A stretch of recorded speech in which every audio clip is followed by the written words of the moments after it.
So going on a cruise is always an adventure, and for me, that adventure is culinary. Today we're hanging out on NCL's brand new Aqua, and I'm going to show you what food is really like on this ship. This ship has a ton of dining options. Some are free and others have a cover charge. It's important to understand what's included and what's worth the upgrade, so you don't waste your time or money. Let's start with the free options on board the NCL Aqua. And make sure to stick around until the end because I'm going to share a few must-know tips to help you make the most out of your food adventure. Welcome to Hudson's, one of the main dining rooms here on NCL Aqua. It features crisp and clean decor with sweeping views out of the back of the ship. Some of the dishes here really surprised me, so let's take a closer look. The main dining rooms on NCL Aqua are Hudson's and the Commodore room. Both are completely free to all guests. They serve breakfast and dinner daily with lunch on sea days. Menus here change daily, but keep in mind NCL doesn't have any formal or gala nights, so don't expect free lobster like you may see on other cruise lines. Honestly, I was kind of surprised by how good the main dining room food was on Aqua. Normally, NCL's MDR meals are definitely a hit or miss.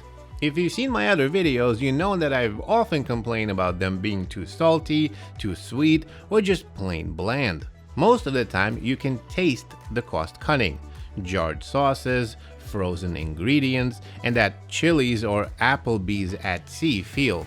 But Aqua was a step up. Maybe because it's a brand new ship, or maybe they're just doing things the right way.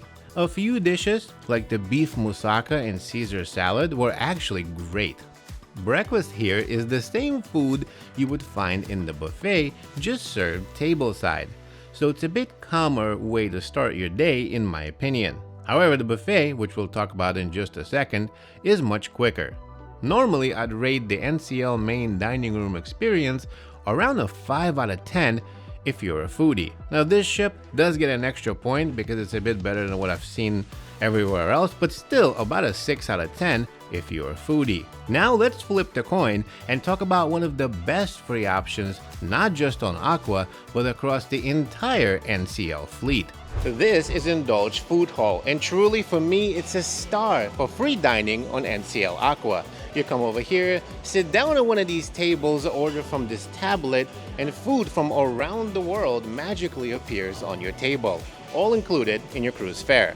The Indulge Food Hall is located at the very back of the ship. It serves breakfast, lunch, and dinner every day, and offers dishes from all over the world: Asian, Indian, barbecue, Mediterranean, Mexican, and a lot more.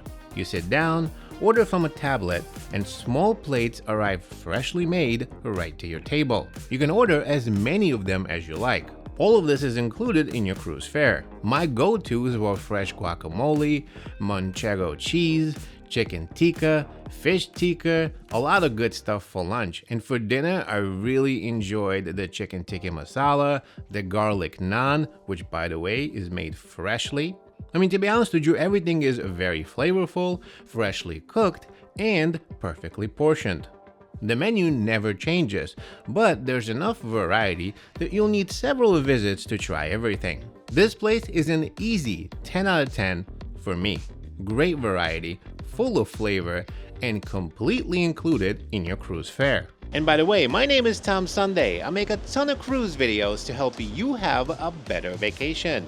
So make sure to subscribe and hit the notification bell so YouTube recommends my next helpful video to you. Now let's move on to the traditional buffet, which is called Surfside Café on NCL Aqua. The buffet on this ship is located on the top decks by the pool. It's smaller than other older NCL ships, maybe a third of the size of the Getaway's Garden Cafe. And for me, that's a problem. It's always crowded, chaotic, and finding a table is really tough. The food itself is, I would say, fine, I guess. You'll find a few meat dishes, soups, there's actually some shrimp, which is kind of nice, but most options are mass-produced and again, bland. Now keep in mind, this is coming from a foodie, so if you're not very picky about your food, you might find it to be fine. For me, however, it does feel like a local hometown buffet rather than a cruise ship buffet that I'm used to. And the bigger problem here is the size. This buffet is very small, and I understand the reasoning behind it. There's an Indulge food hall, so you might not need a full-size buffet. However, a lot of people might not know about it, maybe don't go down to Deck 8 where the Indulge food hall is. Every time you come to the buffet, it's always packed and always chaotic. So to be honest with you, my suggestion to you is to avoid it as much as possible. In fact, skip it and just head down to Indulge food hall. It's so much better. Now we're still not done with the free options. The local on NCL Aqua is sort of like an American style diner, which is open all day and late into the night. You'll find burgers, sandwiches, hot dogs, salads, breakfast plates, and desserts. Breakfast is solid. I enjoyed the scrambled egg sandwich on the brioche bun with home potatoes and the fruit salad. It was pretty good. For lunch, the Caesar salad was crisp and flavorful, but the chicken soup was a bit watery.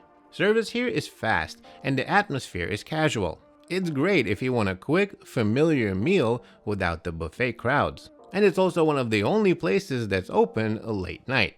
If you've been on older NCL ships, this is sort of like the new version of Oceans. Now at the very front of the ship, the observation lounge offers light snacks like quiches, sandwiches, pastries, cookies, plus self-serve coffee, tea, and water. It's sort of like a peaceful spot to recharge and check out some ocean views. They have both morning and afternoon snacks, so make sure to check it out. There's also soft-serve ice cream machines all over the ship, like on Deck 8, and you can get ice cream at the buffet as well. Now let's look at all of the dining options that come with a cover charge. Prices below are based on what was printed on Aqua's menus during my sailing. Welcome to Le Bistro, Aqua's classic French restaurant.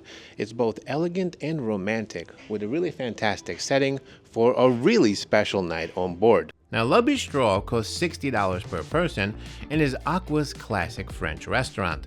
It's every bit as elegant as it sounds. Expect dishes like filet mignon, lamb chops, scallops, sea bass, and that rich, creamy mushroom soup that's easily a 10 out of 10. A few entrees do come with small upcharges. For example, the lobster thermidor costs $25 more. That, to be honest with you, I didn't like at all. If I'm paying $60 per head to get in, I'd prefer to be able to pick anything I want from the menu. So being upcharged on top of that kind of leaves a bad taste in your mouth. However, Le Bistro is a very romantic, high-end meal at sea. It's definitely worth it, in my opinion. Now, Palomar is Aqua's Mediterranean restaurant and one of the best meals I've had on board. From tuna crudo to my perfectly cooked filet mignon, every ingredient in this restaurant highlights the quality of the dishes. Palomar is also $60 per head. Appetizers like tuna crudo, a variety of different salads were all perfect 10 out of 10. My filet mignon was tender and flavorful, and everyone at the table loved the sea scallops with prosciutto. A few premium dishes carry a small charge, once again just like in Le Bistro, but everything here is cooked beautifully and presented like fine dining restaurant ashore. To be honest with you, we loved this place so much that we came back on the final night, and it was just as flawless for the second time. So I highly recommend Palomar. Sukhothai is new and exclusive to Aqua. The open kitchen sends out bold, fragrant Thai flavors. Appetizers like the spring rolls, chicken satay, and the salt and pepper prawns were delicious. And the sticky rice dessert is a must try. Sweet, but not too sweet. I highly recommend it. The shrimp pad thai was less successful, a little oversauced and a bit too salty, but the red snapper was flavorful and balanced. At $50 per person, Sukhothai is a great experience if you're craving Thai food, but it's not essential in my opinion. If you were to pick one or two restaurants to go to on your cruise, I would pick one of the others. Los Lobos brings lively Mexican flavors to Aqua, and the tableside guacamole is fantastic and really adds to the whole experience. Los Lobos costs $40 per person and is Aqua's modern Mexican venue. They make fresh tableside guacamole right in front of you, and it is fantastic. The chicken tortilla soup and the seafood salad were tasty, though my flank steak came a bit too heavy on the seasoning. It's a fun, casual dinner, but if you're only booking one of two specialty meals, your money is better spent elsewhere. Now Onda brings an upscale Italian to Aqua. It costs $60 per person and is inspired by the Scarpetta restaurants on land. Expect a lot of pasta dishes, seafood, and premium meats. I had the filet mignon and it was actually better than the one I had at Cagney's. Now, just like the other restaurants, some of the items on the menu may carry a small extra charge, but overall, Onda delivers an elegant Italian dining with strong flavors and beautiful presentation. If you like Italian food, you should definitely come check this one out. Cagney's is NCL's signature steakhouse and a guest favorite across the entire fleet. It costs $60 per person and is a classic American steakhouse. Think filet mignon, ribeye, New York strip, porterhouse, plus sides like truffle fries, cream spinach, and mushroom sauces. You can add premium cuts like the bone-in ribeye or the surf and turf for, of course, extra charges. Cagney is solid and dependable, but compared to Aqua's newer venues, it feels more traditional. If you're craving a steakhouse night, it absolutely delivers. Now, Hasuki is Aqua's teppanyaki hibachi restaurant. It's sort of like a dinner with a show. Now, it costs $55 per head. If you've been to a hibachi-style restaurant on land, this is sort of the same thing.